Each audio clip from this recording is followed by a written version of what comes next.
Grazie alla collaborazione tra Acli Veneto e Acli Treviso, con il patrocinio di Comune e Provincia, il pubblico potrà visitare gratuitamente il complesso dell'ex convento di Santa Chiara, oggi sede del liceo artistico statale. L'iniziativa è bella perché parte dalle Acri della Sardegna, l'associazione Imago Mundi, che poi ha pubblicizzato su tutto il territorio nazionale la riscoperta dei luoghi nascosti. La manifestazione, giunta alla 29esima edizione, coinvolge quest'anno 89 comuni in 19 regioni italiane con oltre 800 monumenti aperti. Il tema del 2025, dove tutto è possibile, invita a riscoprire il patrimonio culturale con occhi nuovi, creando connessioni tra passato e futuro.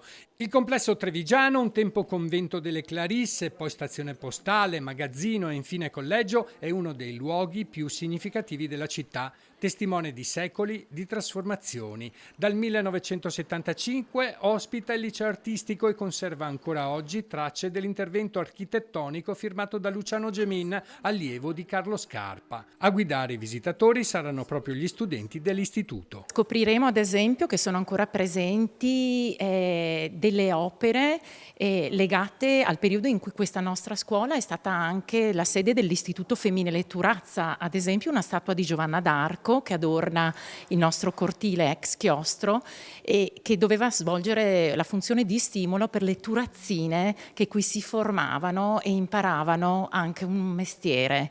Dopodiché abbiamo le ombre in rete dell'artista Martinelli che ci ricordano la fondamentale importanza della dinastia della famiglia Botter. Ma anche opere che sono la donazione degli artisti che hanno esposto nella Galleria dell'Artistico, che hanno incontrato i ragazzi, che quindi hanno fatto formazione e in cambio ci hanno lasciato un'opera. Noi abbiamo un tesoretto di più di 100 opere che è anche importante.